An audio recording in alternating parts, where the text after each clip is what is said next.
চোর সন্দেহে থানায় তুলে নিয়ে গিয়ে মারধর, জামিন পাওয়ার পর যুবকের মৃত্যুর অভিযোগকে কেন্দ্র করে ধুন্ধুমা দক্ষিণ চব্বিশ পরগনার ঢোলাহাট। থানা ঘেরাও করে বিক্ষোভ দেখান স্থানীয়রা। কাকার বাড়িতে চুরির অভিযোগে থানায় তুলে নিয়ে যায় পুলিশ। পরে জামিন পাওয়ার পর অসুস্থ হয়ে যুবকের মৃত্যু হতে উত্তেজনা ছড়িয়ে পড়ে।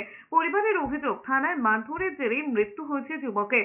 জানা গিয়েছে 30শে জুন কাকা মহসিন হালদারের বাড়ি থেকে সোনার গয়না চুরি হয়। তদন্তে নেমে ঢোলাহাট থানার পুলিশ মহসিন হালদার এবং তার ভাইপো আবু সিদ্দিককে থানায় তুলে নিয়ে যায়। অভিযোগ, মহসিনকে দিয়ে ভাইপোর নামে জোর করে চুরির অভিযোগ লিখিয়ে নেওয়া হয়।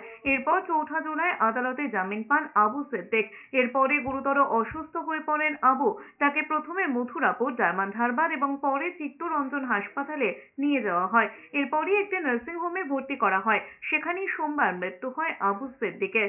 মৃত্যুর খবর ছড়িয়ে পড়তে উত্তপ্ত হয়ে ওঠে এলাকা। থানায় মারধরে মৃত্যুর অভিযোগে ঢোলেহাট থানা ঘেরাও করে বিক্ষোভ দেখাতে থাকেন মানুষজন।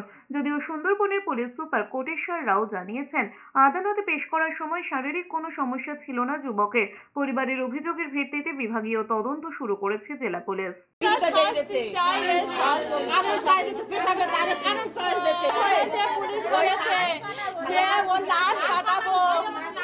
লাশ পাঠাবো, ও জানে মেরে ফেল দেবো, পা ধরে ওর মারবো, চাই পুলিশে মেরে ফেল দেবে গো।